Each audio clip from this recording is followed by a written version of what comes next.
Hey everyone, welcome to part 2 of the action cam review. So part 1 we went over how the action cams worked as normal everyday video cameras, and part 2 is more focused on how they work as an action cam. So I just wanted to quickly go over what I used for part 2. Part 2 we used the chest strap for the mountain biking and running part, and for the underwater filming I used a selfie stick extended off a wharf with the clearest water I could find. With the tests also, I used 4K 30 frames per second, the same as what we used in part 1. Before we start, I just wanted to say a massive thank you for all the subscriptions and likes that you guys have given my videos. It's helped a lot, and I've hit another milestone for the channel, which was 100 hours of viewing time. So thank you again.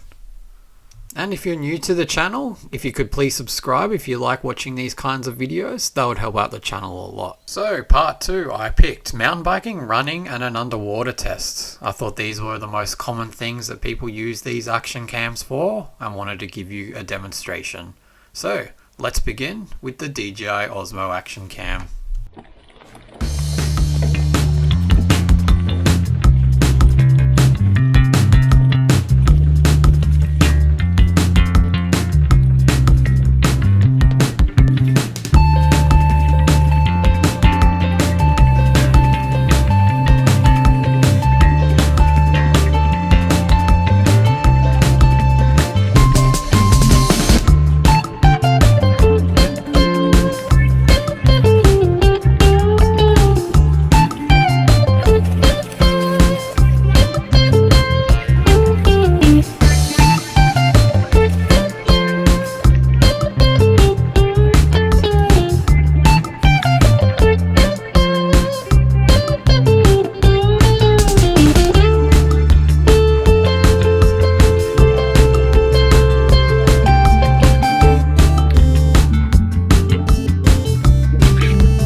And now for the running test.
now for the last test, which is the underwater test.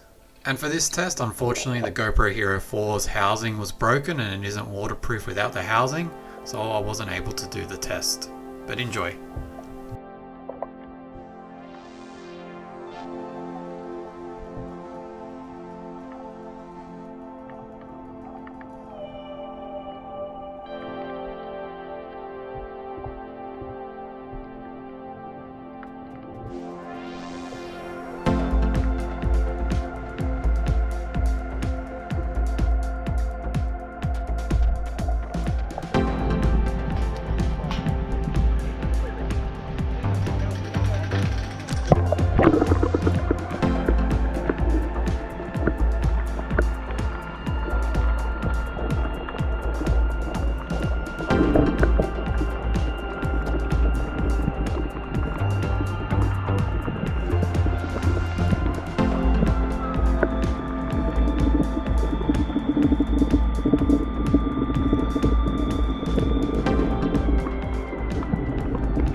So that concludes part 2.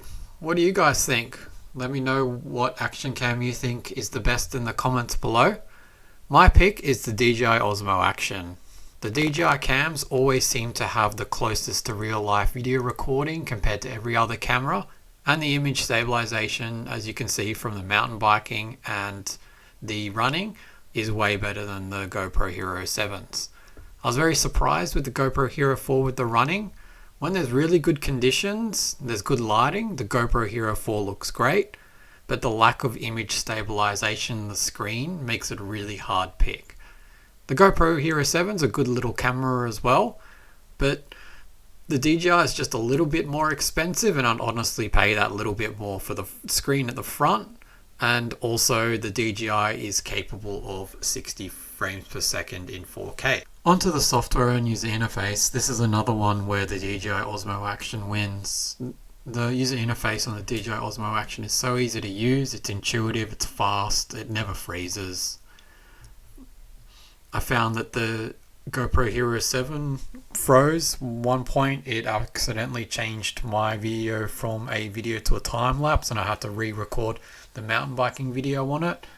Also, the GoPro Hero 4 does not have a touchscreen, which makes things a little bit hard sometimes, especially if you're looking at trying to figure out how to use a mount or the best position for recording. But yeah, I'd like to say thank you for sticking around to the end of the video, and have a good one, guys.